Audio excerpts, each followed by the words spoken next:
Welcome to today's research seminar. I'm Christer Byqvist, the chair of today's seminar. And the speaker today is Eva Erman. She's a professor of political science at Stockholm University, and she got a PhD in political science at Stockholm University in 2003 on the dissertation on action, institution, and the discourse theory of human rights. She's a chief editor of the journal Ethics and Global Politics, and her research, as you might have noticed already, centers around democratic theory, but also methodological questions, and indeed questions about feasibility, which is something we're going to hear more about today. She's published in many different journals and also books. The recent publication is of Global Democracy and Feasibility. Again, feasibility. She has a project here, actually, at the Institute on different topics, automating authority. So this is about AI decision-making in public sector, an assessment of the impact of democracy. So today's talk is on why feasibility need not and should not be a moralized notion. Thank you so much. So I don't know what you've been doing this Easter holiday, but this is what I've been doing. So it's extremely new and very rough, but I thought it's more fun to do something that I can use your brain capacity in here than presenting something I just published or something like that. So this is what I need help with. I have worked on this paper with Niklas Möller, who is also part of this automated authority project, and also a colleague of Chris's at the philosophy department in Stockholm. So this is our tentative title, why feasibility need not and should not be moralized.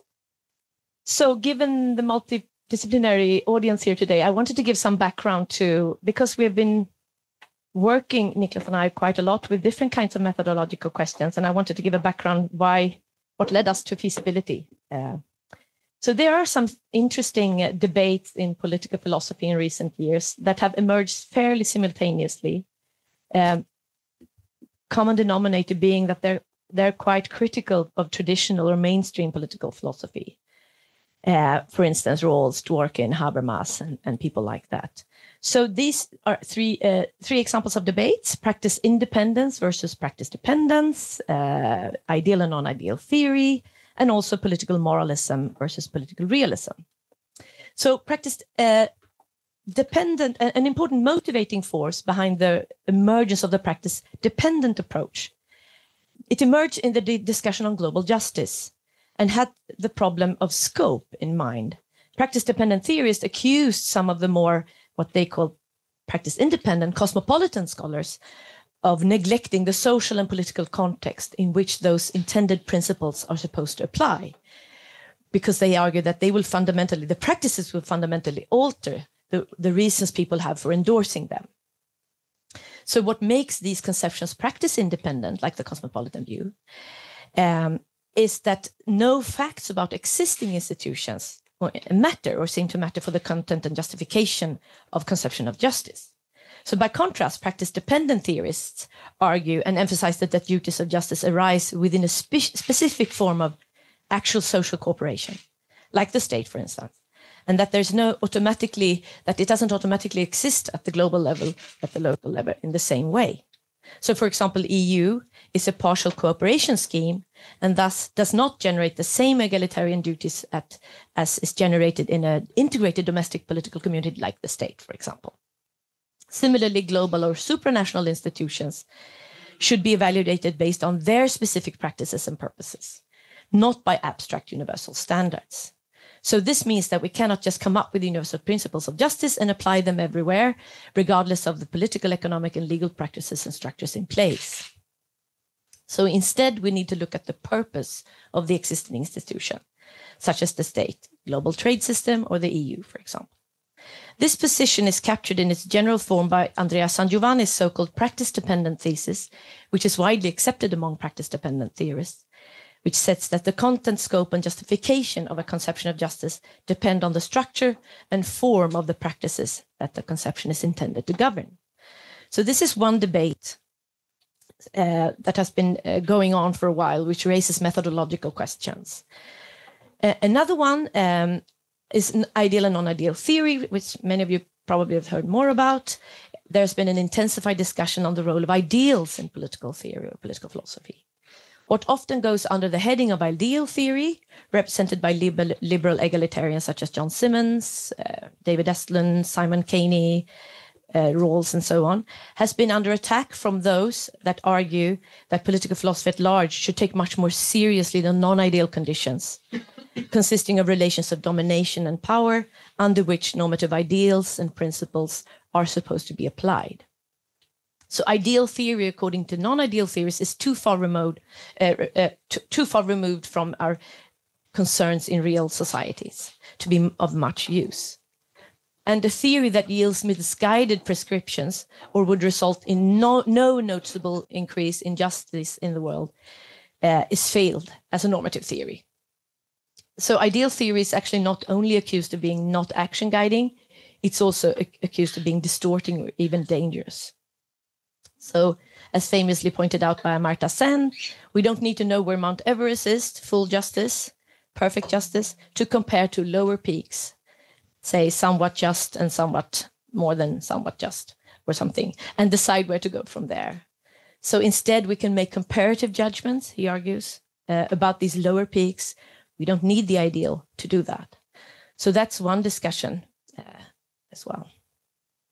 And the third one I think is interesting, has been initiated by so-called political realists who accuse what they call political moralists, the usual suspects that I mentioned, mainstream liberal egalitarians, for not understanding the constitutive features of politics properly, which any plausible political theory must incorporate in the theorizing. According to Bernard Williams, the first political question must be the question about political legitimacy, about the securing of order, protection, safety, and trust, and the conditions of cooperation. And it is first, according to Williams, because solving it is a condition for solving any other normative matters, or, for example, questions of justice. So focusing on justice leads to moralism, in their view, because we can't focus on justice before we have solved the legitimacy question. So realists are heavily influenced by Bernard Williams' ideas about this. He only published an unfinished paper about this, but they draw a lot on that. Realists stress that the distinctiveness and autonomy of the political sphere vis-a-vis the moral sphere, and they insist that the sources of normativity for theorizing justice and political legitimacy must be sought in the political domain. So politics is its own domain with its own evaluative standards, and they also try to theorize what they call a certain kind of political normativity that cannot be reduced to moral normativity. So those are three ongoing debates. Now, if we take a look at these together, we see what we in a book have called the practical turn in political theory in the last years. Common denominators is a dissatisfaction with mainstream political theory and a focus in all of them on actual social and political practices and the ways in which they in different ways constrain normative principles. So in our work in all these debates, we have methodological debates, we've been rather critical of these criticisms directed at mainstream theory. And we have largely, with some methodological refinement, tried to defend these privileged white Harvard men, middle-aged or now dead men, like Rawls. So that's been our main project. And we have tried to show that we have a more pluralist view of what one can do when one does political theory. But in all these debates, questions about feasibility has emerged. Don't we at least want political theories to have theories of justice, legitimacy, and democracy that we actually can realize? So this has been sparking the debate on feasibility. In our everyday conversations, for example, we use the concept of feasibility all the time in one way or the other. We use it towards our kids. We say, no, you can't. Yes, you can. It's non-achievable, achievable, viable, non-viable, practicable, and so on. So the prevalence of feasibility, I think it's not surprising. It's commonly taken for granted in a way that questions of feasibility are relevant for our normative thinking somehow. And perhaps in particular, I think in normative thinking about politics. So we often assume in thinking about whether states should introduce a basic income or whether states should start a war, it matters what courses of action, policies, and institutional arrangements are feasible and infeasible. And labeling a normative proposal as infeasible is typically understood as dismissing it as hopeless or futile. Establishing the infeasibility of some political project, one might argue, undercuts any requirement we would otherwise have to realize its content. So in recent analytic political theory, there have been several attempts to operationalize this view with an explicit aim of solving some of the long-standing conflicts in normative political theory. So if we can give determinate content to the concept of political feasibility, the idea is that we can have a value-neutral ground for assessing ambitious political projects, such as global democracy or socialism or open borders and so on. So this is the idea. So in moral theory, famously the ought implies can proviso is sometimes and often evoked. The idea being that we should not have moral duties that we cannot fulfill. So what we have duties to do is premised in a way on what we in fact can do. So this is often assumed. But in the feasibility discussion, it is argued that ought implies can proviso needs to be further specified for practical purposes, so that our normative theorizing about politics does not become ineffective or even naive. So that's the starting point. One of the core issues in this debate is whether feasibility is a constraint on the validity or truth of a certain class of normative claims. Defenders of this view argue that if claims such as we ought to eliminate world poverty or we ought to create a world state are false because they make infeasible demands. But there are also skeptical voices insisting that treating infeasibility as a value neutral, what has become called, I think it's a Bob Gooding term, normative argument stopper, runs the risk of reproducing background conditions that make certain states of affairs appear unattainable when they in fact are not. So there are different discussions and positions, and some of the more influential views include the probability-based accounts, which interpret feasibility as a matter of likelihood of success. And there's also possibility-based accounts, which understands feasibility in terms of what is possible given certain resources and other constraints. Then we also have the cost-based accounts, holding that feasibility is to be understood in terms of what's achievable without undue costs. And it could be moral cost or and so on. So the first two are non-moralized notions. They're like empirical constraints, whereas the cost-based account is a typical moralized approach, since undue cost the moral cost is a moral notion, so to speak. So this is a distinction that I will discuss today. So now, in a recent paper, the Norwegian philosopher Halvard Sandven, I don't know if you met him, but he was actually presenting this paper here a couple of years ago. He directs a general criticism against all modal, non-moralized accounts of feasibility, like the probability accounts, possibility accounts. In his view, defining feasibility through a single modal property, such as probability, faces problems because applying the account practically requires introducing value judgments, in the sense that the selection of which background conditions or constraints are irrelevant inevitably involves moral considerations. So in a nutshell, he says that the concept of feasibility requires moralization in order to be normatively consequential. And since the only way to make a genuinely non-moralized notion is to make it indistinguishable from the concept of possibility, it's useless for political theory, leaving us where we started with ought implies can, or just it's superfluous. So he has a forthcoming paper in ethics about this. So his conclusion is that feasibility is either moralized or just superfluous. So compared to modal accounts of feasibility, Sandven finds so-called functionalist accounts a little more promising, at least at first. In response to the persistent difficulty of resolving conflicts about the substantive content of feasibility, recent contributions have suggested that examining how feasibility functions within normative deliberation offers a more effective way to assess substantive judgments about feasibility.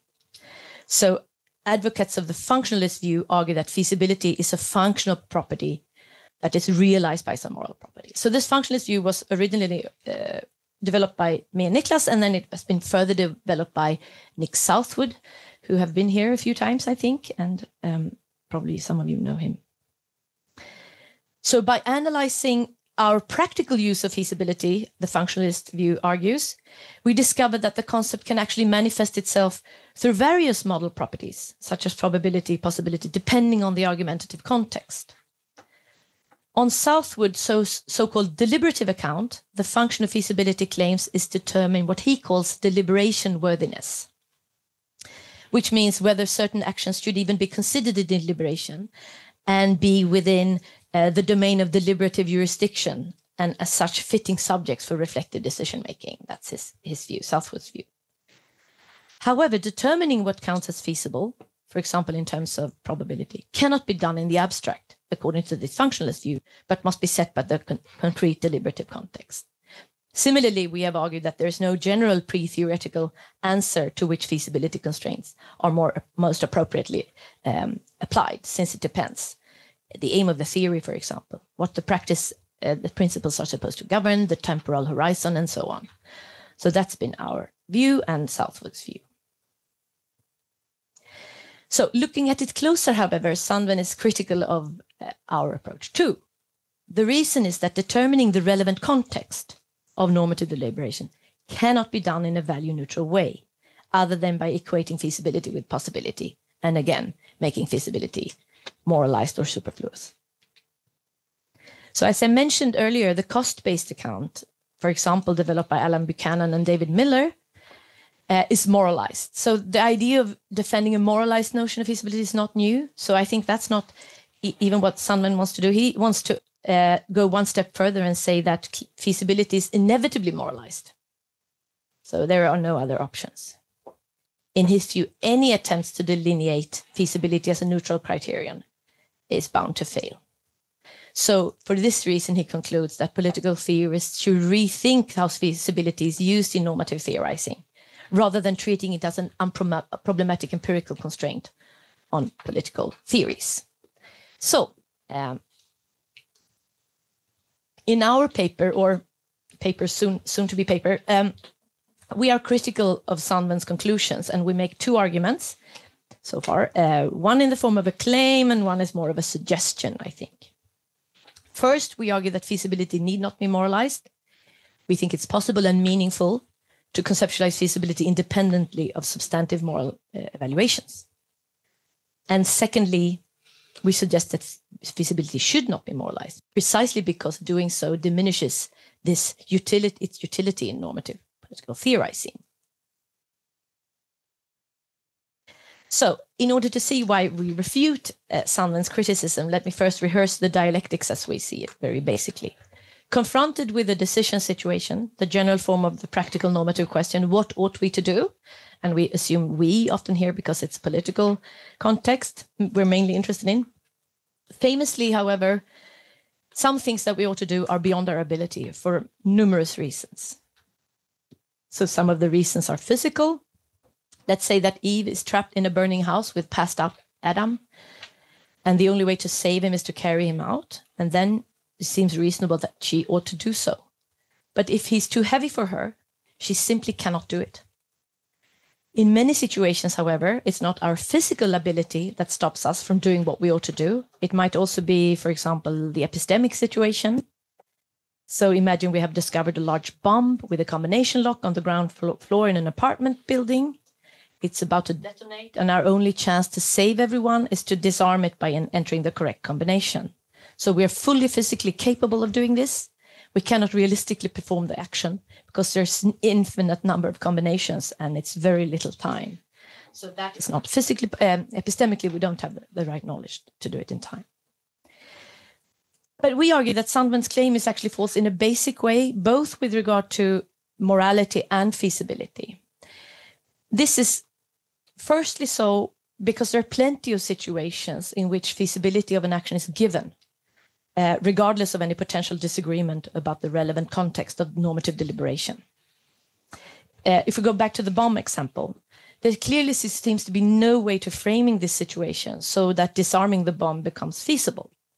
Whereas other actions, such as shouting out, evacuate the building, for example, there is a bomb, or simply running away as fast as possible, remains feasible, regardless of any disagreement on the deliberative or the relevant context. In fact, we think that in the bomb context, it seems that the feasibility perfectly well can perform the assigned role of ruling out actions as infeasible, trying to get a bomb expert there, for example, trying to fix it, hence unfit for practical deliberation, and feasible, warning the residents or running away and so on, hence fit for deliberation, according to this view, and centrally doing so without value-ladenness, since moral or other considerations have not figured in that assignment of feasibility or infeasibility.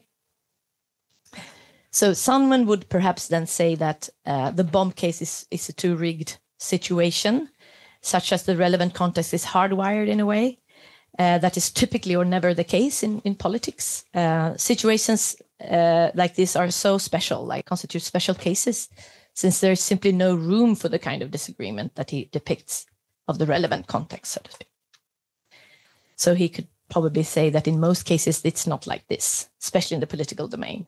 So generally speaking, setting the relevant context still is a value exercise. So he would probably insist that feasibility in general is moralized.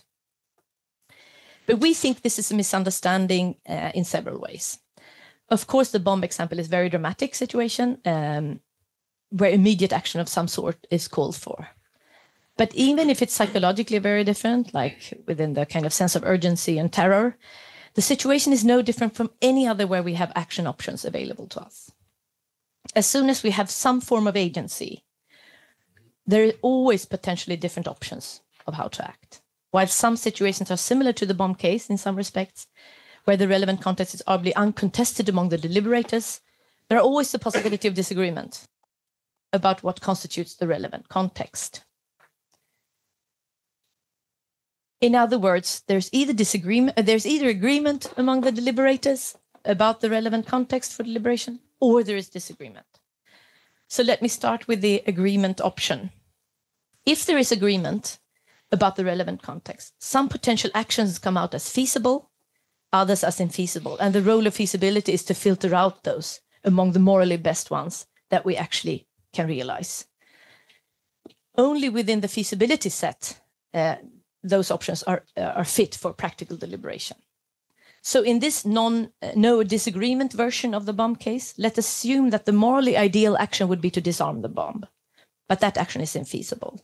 Instead, we should warn everyone on the ground, for example, so that they have a chance to get out, since that option is the morally best one, let's say, in this feasibility set. Since Sandven does not dispute that within an already specified context, what determines feasibility are empirical conditions or considerations, not moral ones, we can conclude that on the first option, feasibility functions exactly as intended, namely in a non-moralized way.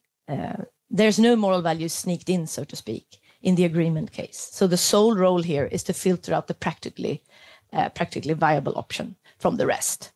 So that's the agreement version. So look at the second option, which is more interesting then, in which there's disagreement about the relevant context, what the relevant context should be from the set of actions that should be selected. As I said earlier, there's always a possibility as long as there is agency. So even in the bomb example, there are several ways of framing the context. For example, someone might argue from an impersonal point of view that an implicit restriction of the earlier example of the context of the deliberation was actually feasible to do for a person who wants to stay alive and escape the explosion in the end, like running, shouting to everyone and then run. But from an impersonal point of view, such a restriction should be lifted, right? So then the option to warn not only the ground floor residents, but maybe running out to the second floor also becomes an alternative that should be taken into consideration. In that option, say a person could shout warnings also on the second floor and save 20 more people who can then jump from their balconies or something, saving themselves. Sadly, the guy doing this stuck in the corridors would be caught in the explosion. Still, this argument on an impersonal view, this option, while this option was excluded in the no self-sacrifice context, from an impersonal point of view, this is what we ought to do. And it's feasible to anyone who can both shout and run. So on Sandven's analysis of this mere possibility of competing perspectives shows that feasibility is moralized. His own example is about open borders, which is borrowed from Southwood and Bob Goodin, in which it's infeasible, according to that argument, for a government to instigate open borders and stay in power. So, given that the government's vulnerability to electoral punishment entails that opening borders risk its existence. But Sandven rhetorically asks, on what grounds can one insist that the relevant deliberative context for the political project of open borders is circumscribed by the government's continued existence? Concluding that however you look at this, circumscribing the government's deliberative context for the purposes of determining deliberation worthiness is surely not a value-neutral exercise. Because insofar as the context is not circumscribed in this way, he points out that instigating open borders is fully feasible, assuming that the state has the power granted the elected government. So the context we pick is a value-laden choice. He just presumes, Bob Goodin and Southwood just presumes that governments need to stay in power. But that's a valuative matter, according to Sandven. So we are critical of the inference from context picking being value-laden to a concept of feasibility being moralized. We don't think that holds. Because let us say that Adam and Eve are the persons involved in deciding what to do with the bomb. Adam assumes that the relevant context is one in which they do what they can to save as many lives as possible, given that they narrowly escape from the explosion, and suggests the option in the no disagreement alternative mentioned earlier. Eve, on the other hand, adopts the impersonal point of view and think that they ought to sacrifice themselves for the greater good, which from her perspective is feasible indeed. So now if Adam asks Eve to pick only among the options circumscribed by his feasibility filter, so to speak, it might seem as if feasibility has played a normative role, which is incompatible with being non-moral, since the self-sacrifice option is left out of his decision set. If Eve has to pick from Adam's list, it seems as if she's tricked into having to accept an alternative which is incompatible with her own impersonal view commitment, so to speak, her preferred option, where she's the one set, if she were the one setting the agenda. So is then feasibility playing a moral role? We don't think so, and we give two reasons for this. First, it is not true that Eve is forced to pick an alternative that is incompatible with her preferred choice, since there is always the option for her, when the list of alternatives is made exhaustive. As is well known in decision theory, problems may emerge when we have an unfinished list of alternatives. So Eve might claim that among the alternatives, feasible alternatives given by Adam, we should do neither of the alternative he proposes in his feasibility set. That alternative will always remain feasible, to not agree on any of it. While this perhaps sounds like a sophistry, since its added option is a technical construction that does not mark out any specific action, it is highly relevant, I think, to show that feasibility does not settle the moral question about what we ought to do. So even if we accept that only feasible actions are fit for practical deliberation, that an action in a specific context is infeasible does not create any obligation, moral or otherwise, to choose an option that is incompatible with what we think we should do, at least as long as what we think we should do is feasible in the relevant context. So the second reason for why feasibility is not playing a moral role in deliberation is that Eve is under no obligation to follow Adam's framing of this, his framing of the decision situation. The fact that the context of deliberation is suggested and that what is feasible to do relative to that context does not carry any normative weight outside of that context. So this is, we think, the fundamental point of a functionalist account of feasibility.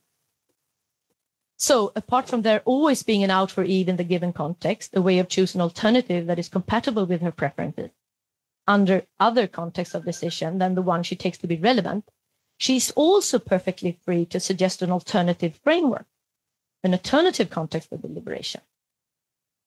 So that's the second option. the natural way for an agent to act in a situation in which he is in a disagreement about the delimitation brought upon by adopting a perspective is suggest an alternative way of approaching the matter. So Eve could, of course, she would not only say none of the above, Adam, but add her own suggestion. And to Adam's objection, but that's infeasible. She would just say, yeah, but only from the perspective of you saving yourself perspective. But not only if we want to do what we can and get there away alive. But she has the impersonal view. And Eve would enter into moral deliberation where the question of what is feasible only becomes meaningful to answer under a given context. So to conclude, that feasibility is a function of a context and is non-moralized. However, of course, the choice of context is in the end moral.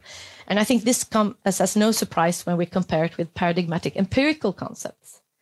For example, consider the non-relative empirical concepts such as height, for example, in many situations, such as when we apply to the police academy, when we want to go to amusement park attraction or become a sumo wrestler, for example, there's a minimal height for acceptance. Now, it is, of course, a normative method to decide this minimal height. Why do you have to be 120 centimeters to go on a roller coaster and so on? But that doesn't make height a normative concept. Okay, height doesn't vary between contexts, but others do, such as tall. In one context, a 119 centimeter kid could be tall, whereas one person 190 centimeters can be non-tall. So centrally, this does not make tallness a moral property.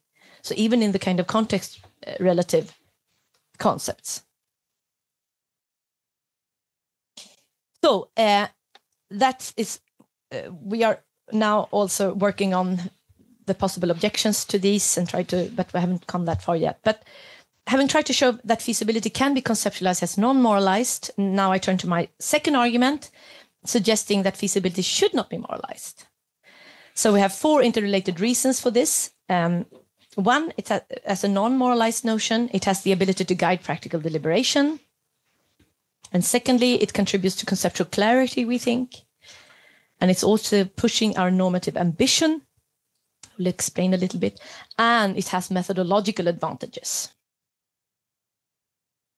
So, an important value of the non-moralized feasibility lies in ability to guide practical deliberation by clearly differentiating between goals that are genuinely impractical from those that are morally challenging, yet achievable. So introducing moral criteria into feasibility assessments just blurs this distinction by conflating evaluative judgments of desirability with practical judgments about realizability.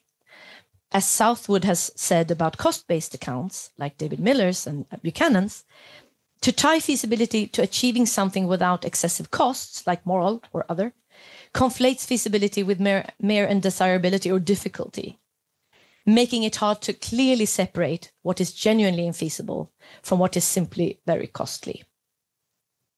We also think this conflation risks converting feasibility to yet another normative criterion, rather than preserving it as a distinct evaluative tool that supplements moral reasoning by delineating realistic courses of action.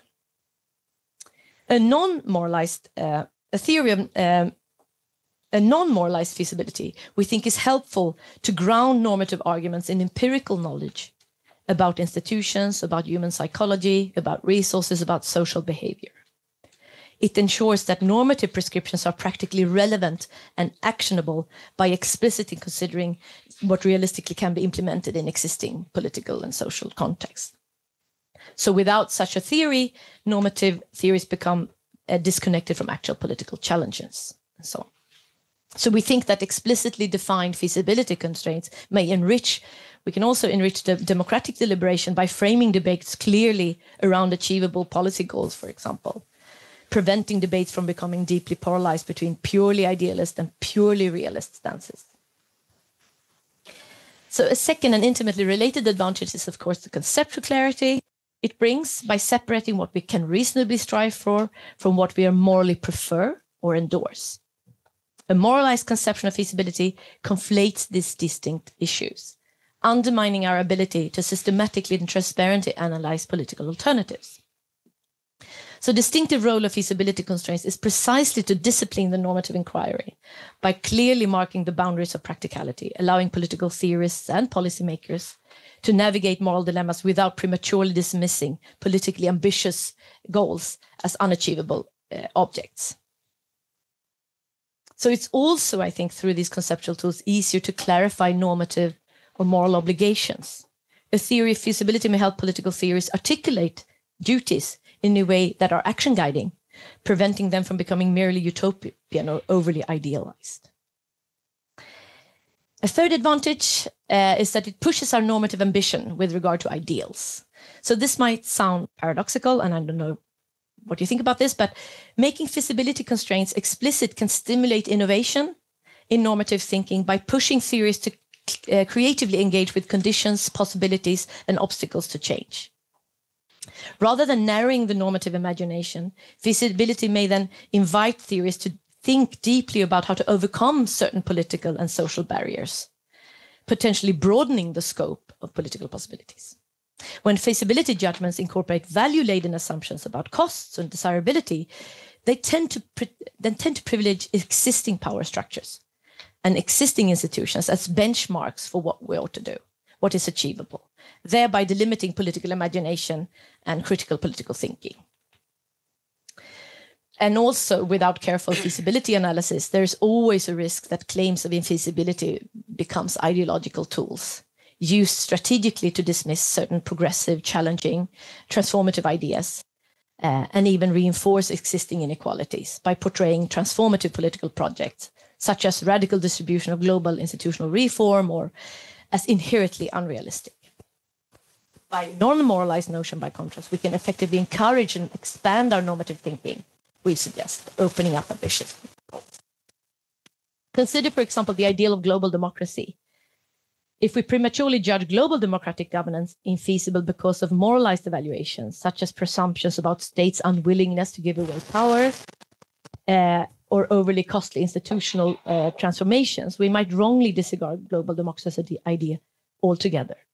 On a non-moralized feasibility analysis, however, they can encourage us systematically to think about, assess available institutional mechanisms, hypothetical mechanisms, patterns of institutional cooperation, and also look at historical precedents, large-scale political organizations like the EU and international legal regimes, for example.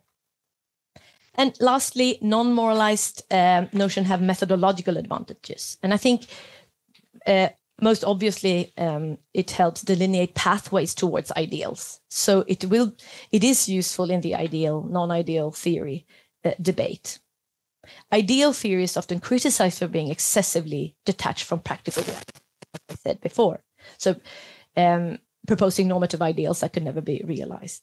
While non-ideal theory explicitly addressed the conditions and constraints of existing social world, proposing more immediate actionable guidance. So a non-moralized approach to feasibility, we think, offers tools for both ideal and non-ideal theory.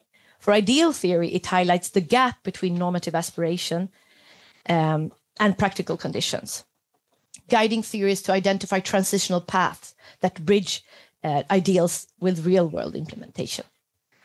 And for non-ideal theory, we think it can reinforce a critical stance, preventing acceptance of unjust conditions simply because they appear difficult to change or to challenge. So let me end just with a few words on how we view the importance of feasibility for political theorizing. So our argument does not imply that political theories must be feasible to be valid, of course. Normative theories can remain both valid and informative, even if they're highly idealized and impractical. Instead, we make the more moderate suggestion that insofar as political theorists choose to incorporate feasibility considerations into the normative theorizing, particularly when for seeking guidance for practical political decision-making, then it's essential to treat feasibility as the distinctly non-moralized notion. But the most relevant constraints in political theory is what is in this debate called soft constraints, such as socioeconomic factors, motivational, psychological factors, political will, institutional factors, and other malleable, contextual, socially constructed conditions. Since soft constraints always entail gradual measures, it means that we can fulfill a normative principle to a lesser or greater degree.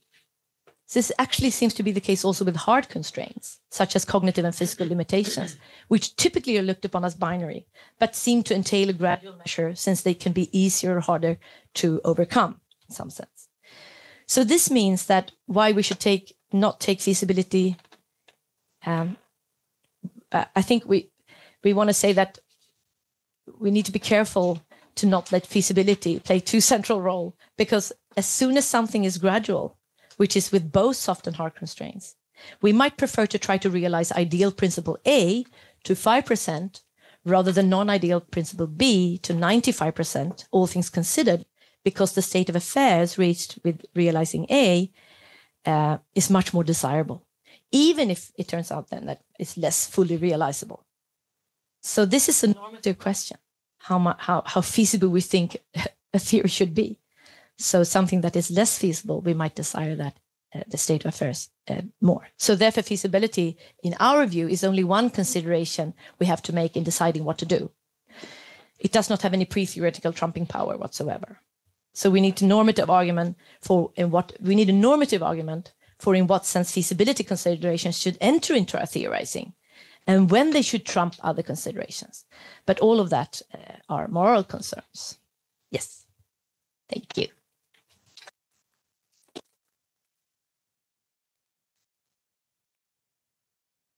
Thank you so much, Eva. It's time for the Q&A session. And the first half an hour of this will be recorded. People online can also contribute, of course, and there's a chat function you can use. So if you want to ask a question, you should write in the chat. And since we're quite a lot of different researchers from different disciplines, so say your name, put your name down, and also your discipline, so we know that. And we also do the follow-up policy here, so you can have a follow-up question, both here, of course, in the room, but also online. So online, you will have to say follow up and then the name of the person you want to follow up to. Okay. We'll start with Vuko. Okay, no microphone. Yes. So, hi, I'm Vuko from Philosophy. I have two brief clarificatory questions, if I may. The first concerns the slide entitled First Claim Feasibility Need Not Be Moralized with the bomb example.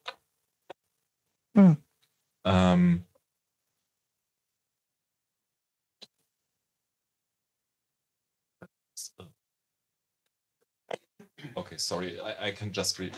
Yeah, it's... no, it was before that. It was first claim, feasibility not be wrong. Never mind, I'll just try. Yeah, that one. Right.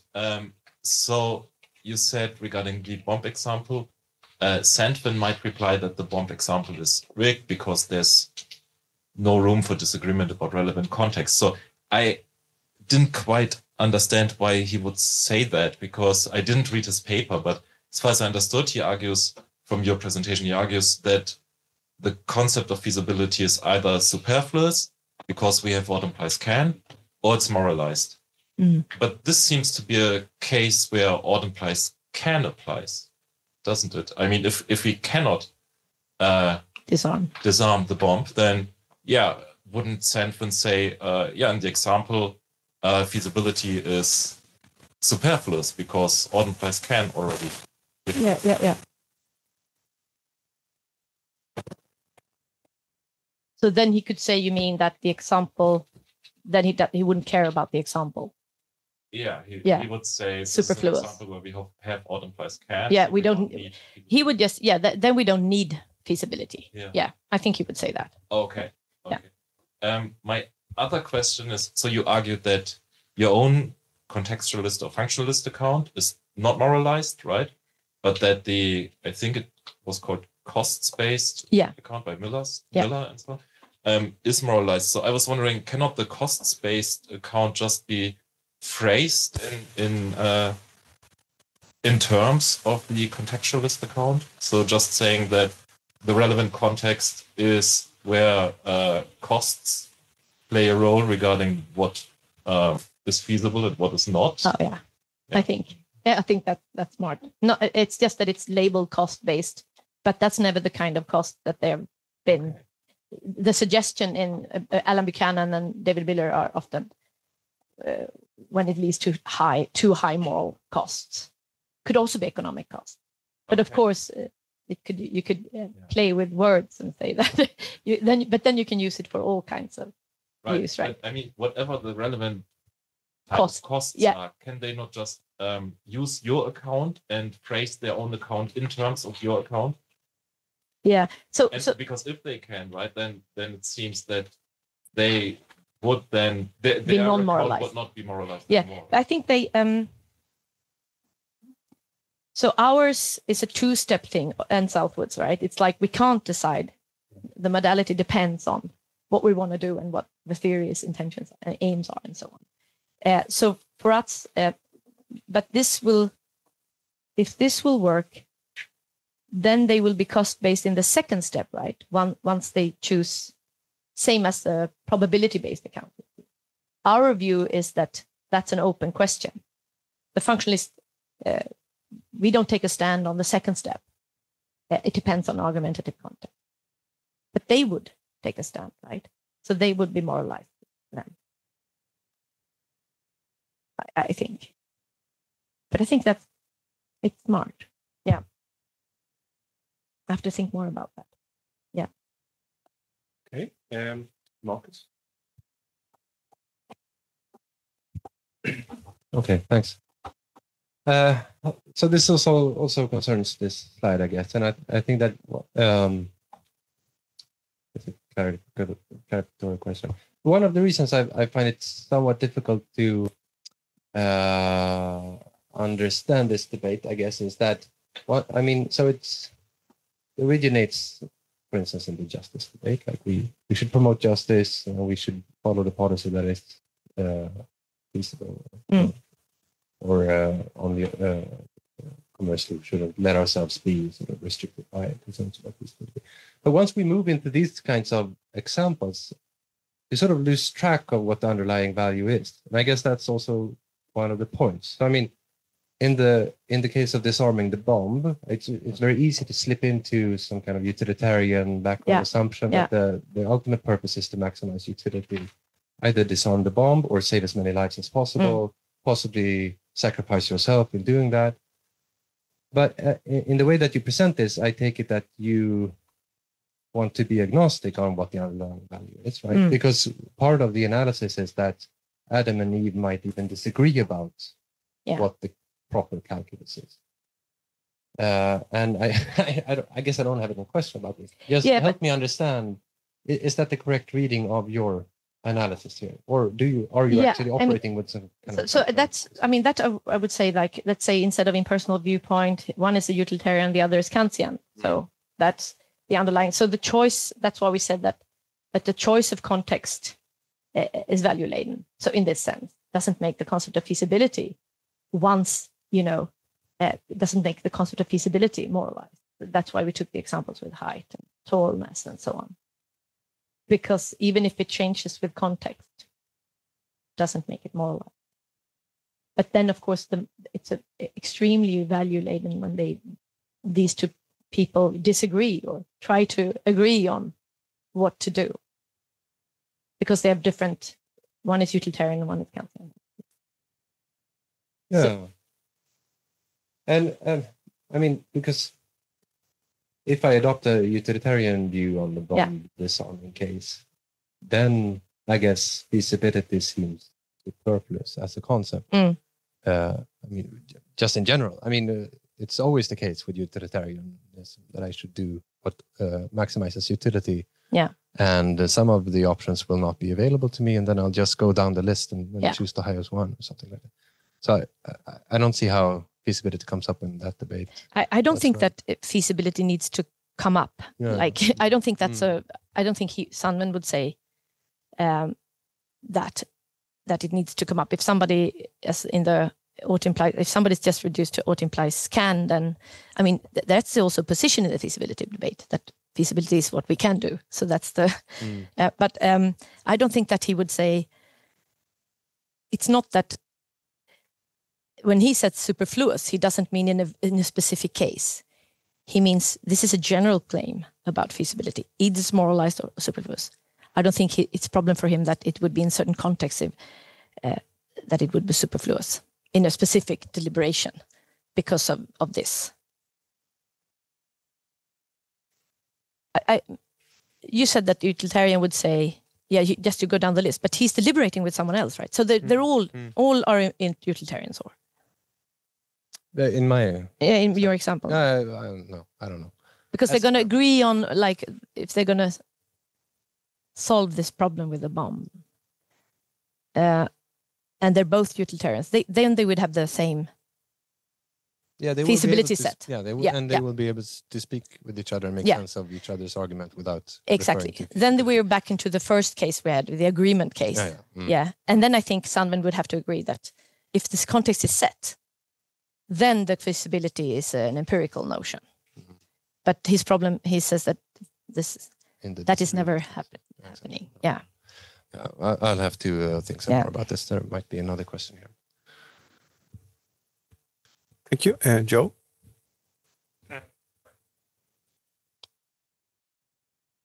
I think I'm just confused maybe about the same thing. So I guess I didn't understand in which way your account succeeds at providing a notion of feasibility which can fill the initial ambition you set, which was for it to be a value neutral mechanism, as I understood it, that both sides could use in order to classify some options as off the table, or at least having the status as unfeasible. Because in the Adam and Eve discussion, you said Eve can always say, I reject the framing. But in that case, it cannot play the role. So to take you gave this other example about like empirical properties, which in certain contexts can have a moral feature to the setting of a threshold, like height to ride the roller coaster. So let's imagine we have like a political system in which the tall rule, and I say to you, sorry, Eva, you're too short, you can't rule. And you say, so you're making it a political example by taking tall. Yeah, very political. Yeah. But I guess what I'm wondering is now if we have this argument and you say, well, the notion of tallness is moralized, and I say, don't be ridiculous. There's a threshold, and once we set the threshold, it's an empirical matter, and you're too short. It just feels a bit like sophistry, and you would, I think, be within your rights to say, obviously, the notion of tallness is moralized in our society. So is that not open to every person who wants to reject a feasibility judgment on the basis of wanting to reject the context? So in any situation in which there are these constraints... But I don't understand how tallness is a normative concept just because it was a normative decision to set the limit at 120 centimeters. I'm agreeing with you that in a certain sense, it isn't. It remains just an empirical fact whether you're tall or not. But it's a value-laden one because tallness now comes to play a role because of the kind of moral political context in which it exists. And so I'm wondering if that isn't part of what's happening here, that you are right that if you set all of the constraints, then feasibility is a sort of technical assessment. But if people can just always question the contextual constraints, because those are where a lot of the moral and political contestation is happening, then what happens to the role that feasibility is going to play? It's not going to be a value-neutral tool that both sides can use to classify some options. It's just going to shift the grounds of the debate. So you mean that our view should be, instead of his moralized or superfluous, non-moralized or superfluous?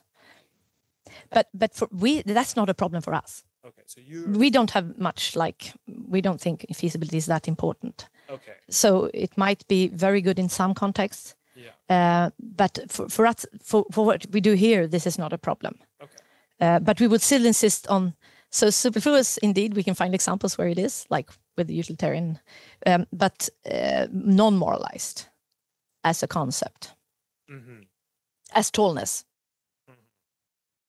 Okay, maybe that's fine. I don't really know the debate, so yeah. Thank you. Yeah, I think I have a question. perhaps clarification, because you sort of you like the function list account, right? The function list. And one way to phrase it, which I'm not sure perhaps you don't endorse, but it's like being deliberation worthy. Yeah. Worthy deliberation. But we know, of course, that lots of things that I can do in a very clear sense, lots of really horrible things are not deliberation worthy for me. Right? I should not deliberate about this. I don't want to name them, but you can imagine them. I can do them, but it's not worthy of deliberation. Right? And so I thought feasibility has the role of being an additional filter from the sort of can, which is sort of more about the ability or power, I guess, to have sort of, okay, we need a further filter. Yeah. And that will, of course, be normative at least. Well, you have the word actually, deliberation worthy, so at least normative, but sometimes perhaps moral too.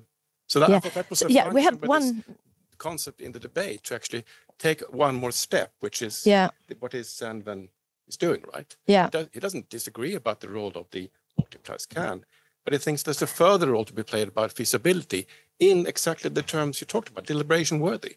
Namely, some things are we able to do, we shouldn't think about them, deliberate about them. I mean, this is for our account, and this is feasibility. I mean, like we can't say anything about.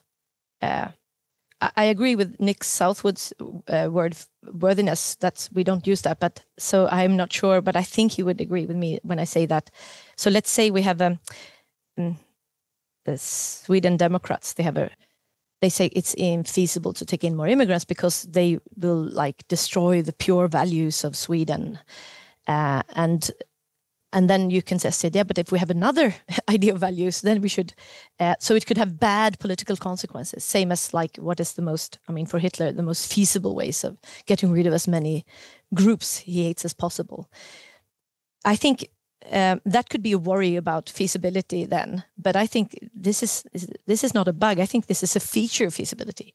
It cannot help us at all in that case. So it can take all your deliberation worthiness in the deliberation into account. But I just hope that people would argue with you that you're wrong, but that's normative argument, right? I don't think feasibility can do anything there if we're going to hold on to this empirical constraint. Then we can't say anything. It's not another filter in the way I think you meant. It doesn't filter out. So you all your bad ideas here. I agree that worthiness would be bad then, but still they're accepted in here as feasible in the feasibility set. Yeah, perhaps I misunderstand, but I thought sort of there's one issue whether you misuse a theory, right? Obviously, you can misuse any theory. And of course, a theory about feasibility, which is moralized, can be really misused, right? Because you just have really bad value, wrong values, and not actually true moral values. So I don't think it's actually relevant to the theoretical issue about the notion of feasibility. But when you look at the theoretical notion, I thought that sort of, I agree actually that only saying, oh, it's not feasible is not enough, right? Because what is it? Which factors are you holding constant, right? And why?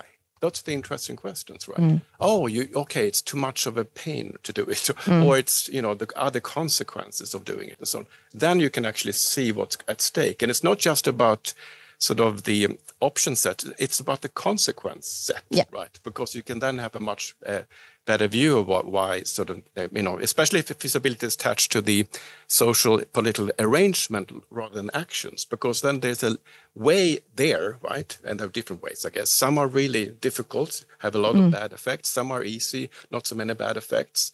And the ones that are really bad in so many respects are called not feasible, right? But if you don't actually spell it out, what you think is those factors, then it's not theoretically useful, right? Because you get misled or you misunderstand each other. It's like when I say I can't do it. Yes, you can. You say, right? You can't. You say I can't. And when I say I can't do it, it means given sort of my, it's too much of a hassle for me. Right? Something like that. And you say, well, you should just take that on the chin. Go for it. Wash the dishes. Come on. Even though you have fever. So we need to understand each other when we spell out Yeah. what we actually ground our feasibility claims on. Yeah. Right? But once that's done, I guess, so in a way, perhaps, and now I'm sort of getting more but I think closer to your view, perhaps that feasibility period is not very useful, right? You need to actually say why, given what constants, right? Yeah. And why those constants rather than other ones, right? And why is it not easy? Why not change those, right? Yeah. And so I think I'm going for being criticizing you to So I think this is. I'm also very ambivalent. I mean, like the first three debates I mentioned, what we are concerned with in all of this is that they try to frame things as almost like metatheoretical or methodological when they're normative. Like, no, like they try to find like, the constitutive features of politics. If we don't incorporate conflict, which politics is about, we cannot have they are so rigid, And also I think people who are hardcore feasibility theorists, they think that it solves much more than it does.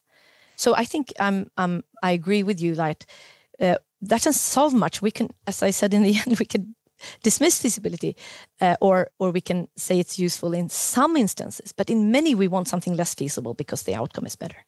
And I think, but why I think it's fun to write about it still, because it's used so politically, so much. I mean, we use it all the time as parents, like we use it to get our way. Like, that's not feasible. We don't say it in those words, but so I think it's.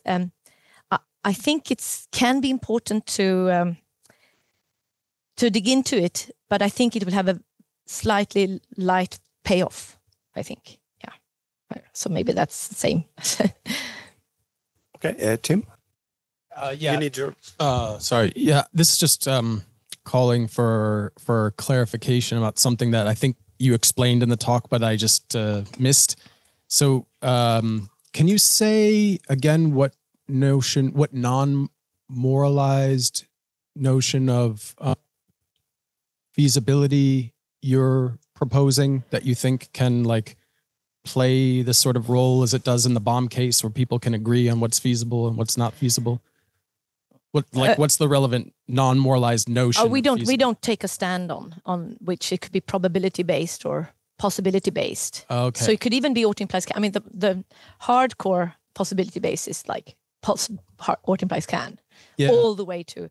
But we just want to say that the cost-based accounts is misled. Okay, then this is a follow-up thought. I'm not really sure about the possibility-based notions, but if you have a probability-based notion, it's difficult for me to imagine how we're going to sort of fix.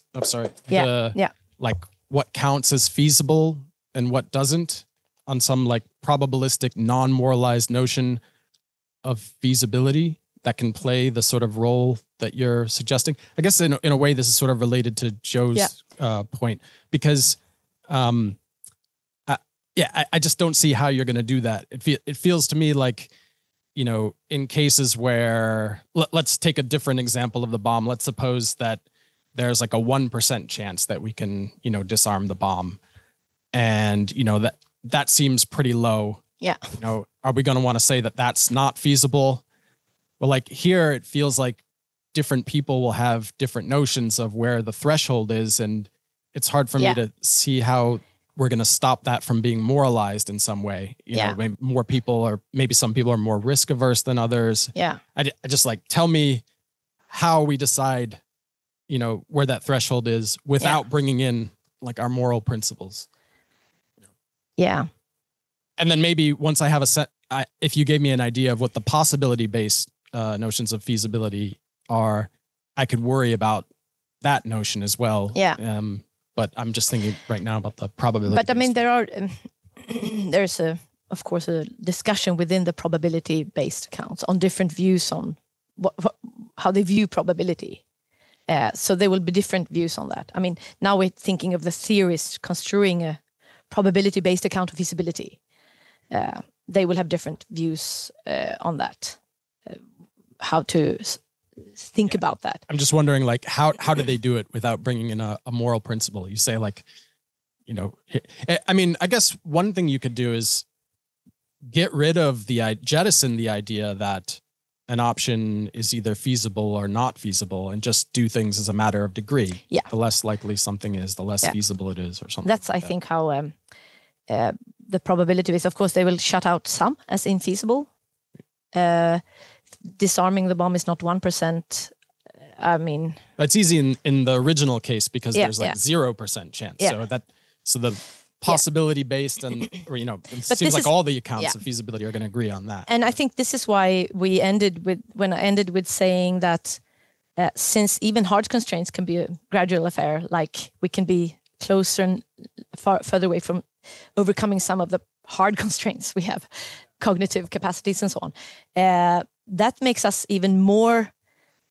That makes us insist even more on how careful we should be in bringing in feasibility, how to treat feasibility considerations, because it's in the end of the day a normative matter.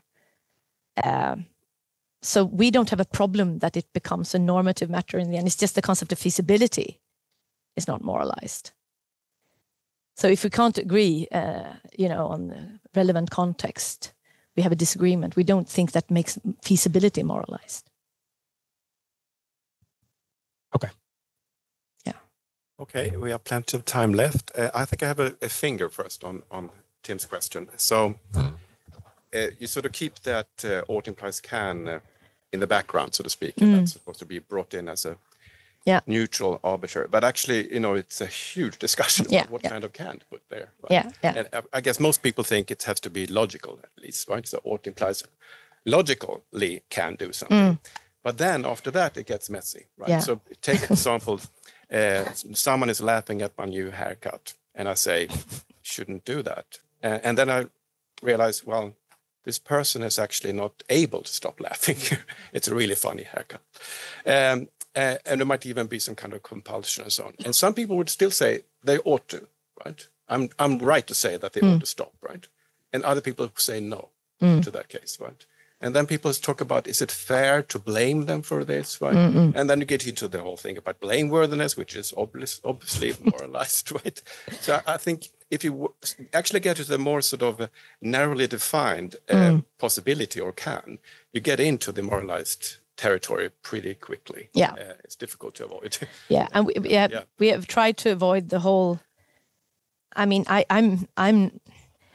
have never thought that. I mean, it's also contested whether we should even what implies can is valid, right? So that we should even. That's also contested. Not only what can is, but should we even bother? Yeah. Well, so it depends on what can means, right? What kind of sort of flavor of can, right? Yeah. I think most people say logical or consistently, at least. Some form, We have avoided all of that here. I think why we try to avoid this, because to make it like a more like a paper, is that the interesting accounts of feasibility do something more than can. Like they're entering into a more empirical in this discussion. But I mean, David Estlund would probably say what implies can is his notion of feasibility. That's what's feasible, what we can do in some sense. I don't remember which sense, but yeah. But I guess my question is, it's not perhaps so easy to just sort of, here's a discussion about can, right? Or plus can. And here's a question about feasibility. Actually, a lot of things discussed in feasibility debate pops up again when you try to figure out exactly which can is it that should be put in implies can. That's why. So it's not like we can just sort of assume, except of course for the logical, I guess, can. Yeah, but there's the also other ones are contested, and quite often there are sort of moral arguments brought in. So we have a potential objection that we're treating only in our heads so far. But Sandven has a section where he attacks the modal accounts, and he goes to science, and says like since there's always the inductive risk when you do just science, so that means that it's always values that come in whatever, no matter how hardcore science. So I think we will have to then, like his view against modal accounts, that you can't, it's all like value-laden because we have to make choices as a scientist as well. Things like, but I think we are doing the kind of, if that's the case, he wants to argue that it's moralized, then all concepts are moralized. And it's fully uninteresting I think. If he will have to say that, I mean, that to defend that would mean that every term is moralized. And then we agree. If that's like it has to, but then it doesn't, you don't have a contrast class that is interesting for this project, I think, that he's pursuing. I don't know, but that would be maybe, yeah. Okay, Marcus is back. Okay, so here's another question. I was just wondering about the implications of this. I mean, apart from answering Sandven, what's the implications of this analysis for the feasibility in general, but also, I guess, politics? And so specifically, I have in mind the kind of, I mean, it's come up in this debate, the idea of conditional duties, right? So if we have if the most optimal policy or the best way we could pursue something politically isn't feasible, then we might have some kind of conditional duty to create circumstances in which that kind of policy is more feasible. So, for instance, I don't know, climate change. We should reduce our use or reliance on fossil fuels, but that's impossible. Politicians have to keep the price of gas at around the same price as a carton of milk or something like that per liter. But I don't know, conscientious activists could go out and try and influence people to use car less or adopt a more climate friendly lifestyle, and then it will become more feasible for politicians to do that. So this is actually one debate in this discussion. It's the concept of dynamic duties that Holly Lawford Smith and Pablo Gilabert has developed. Like that's exactly, I think, what they have in mind. Like not yet. But we have duties to create conditions so we can have those duties. Like, so that's actually one among the probabilistic ones. They have discussed that a lot, that maybe we have a duty to create those institutions, whatever necessary, for this to become feasible in this sense. Yeah. They call that dynamic duties. Yeah, sorry. That's the correct term. Is that what you had in mind, right? Yeah, and more specifically, I mean, does your analysis here or your argument somehow strengthen the case for dynamic duties? Doesn't have any implications? No implication whatsoever? Or, I mean, does it have any outside of the theoretical debate? That's a good question. I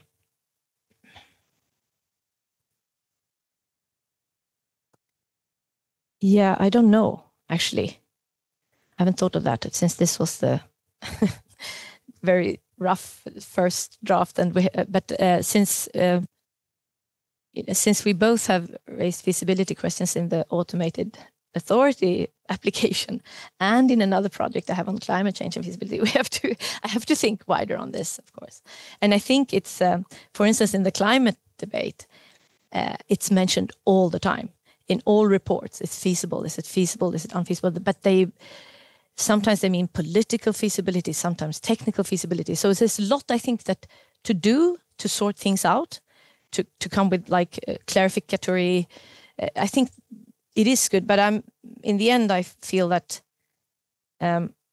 how we decide to incorporate feasibility considerations in proposing a theory is in the end a moral matter or a normative matter. I think we should not think that it can do as much as many people who do feasibility thinks as well. So it's both a cautious, but on the more policy level, it can do a lot of work, I think, when I read the reports on climate and how much it's like name dropped all the time without any hesitation that they know what they're talking about.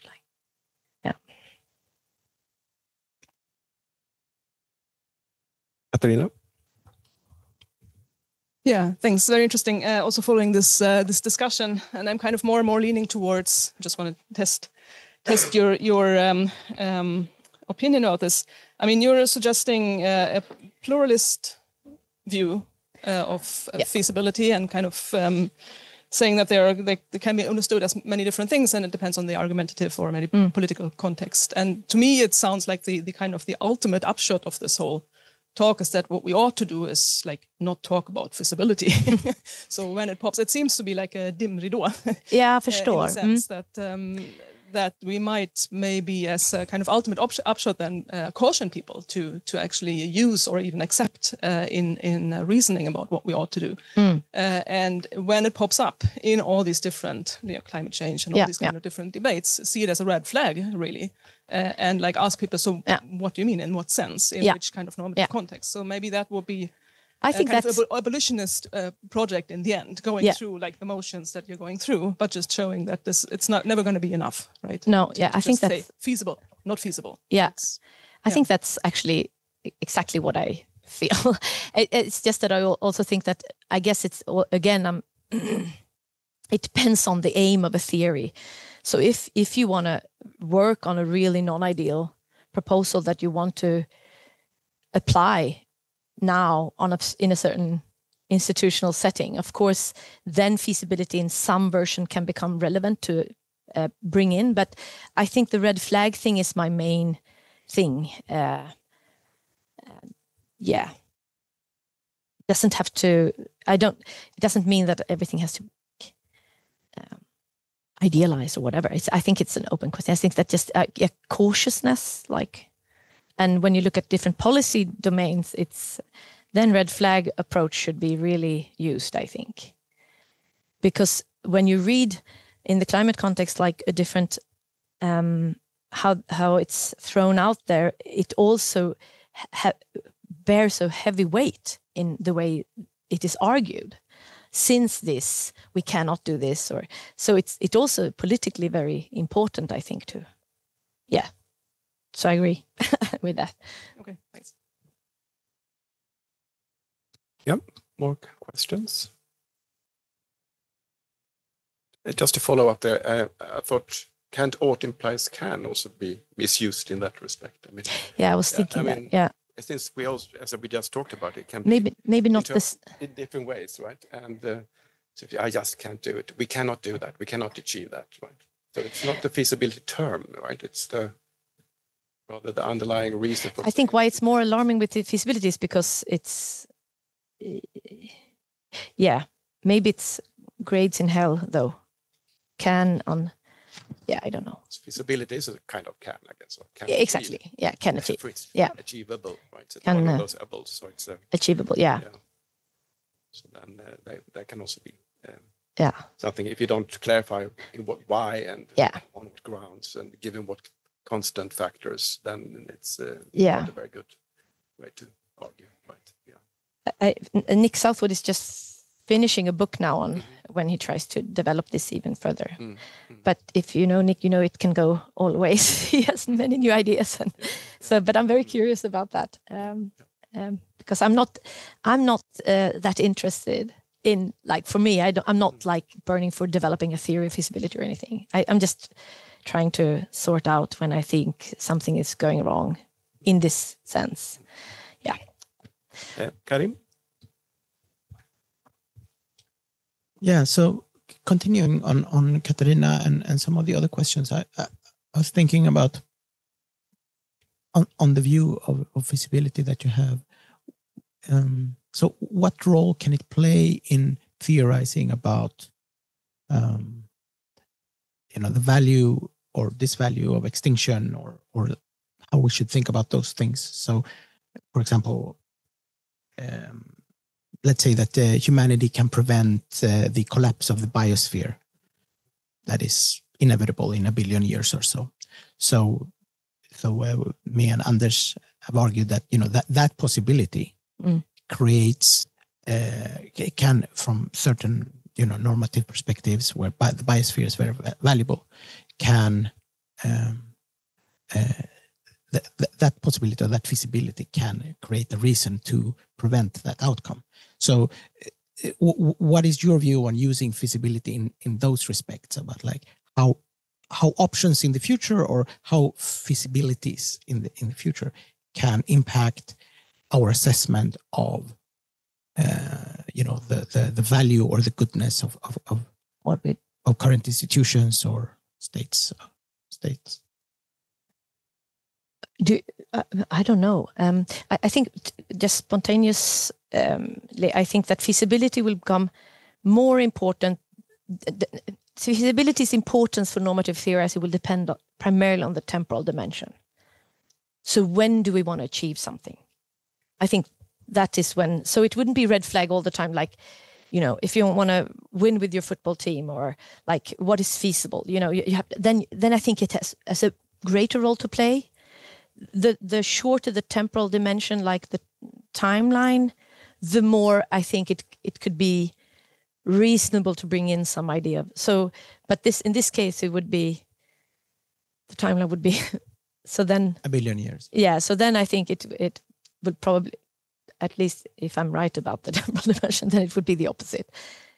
Because I think that it makes most sense when you have to do something within short. That's why I think it's mostly relevant for non-ideal theory, like who wants to change something now with existing institutions, for instance. I think it can have some methodological usefulness. But I wouldn't generalize that. I think it's just it. It's more likely that it will be useful. So in your case, it would be the opposite, I guess. Or what are your views? The opposite of what? I mean, that's so long time dimension. So then what would even... Yeah, or I mean, we can take a shorter example that is closer in time. So there's a lot of discussions about de-extinction. So bringing back the dire wolves and mammoths and everything, right? So one view there is that you know, if this becomes possible, if this becomes feasible, in your sense, then that creates moral and political obligations, perhaps, to recreate animals that humanity contributed to exterminating, for example. So would that be an example of where feasibility does play an important role? I mean, non-moralized feasibility plays an important role in thinking about political obligations, or, you know, responsibility and so on. Yeah, I mean, that's what we try to test now in the should case, where we think in what cases it could be useful. That's exactly one of the cases that it's, I think, for establishing duties. Like, I think it could be useful for doing that. Yeah. Thanks. Okay. Any other comments, questions from online audience as well? If not, then well, thank you so much for a very interesting talk. Thank you. Thank you. And I will also mention upcoming talks. So the 7th of May, we have Andreas do it, How Policy Creates Politics. And on the 21st of May, Vito Peragine, Measuring Inequality in Welfare When Some Inequalities Matter More Than Others. And the 28th of May with Ann-Sofie Isaksson, Internet Connectivity and Educational Outcomes. Welcome to those two.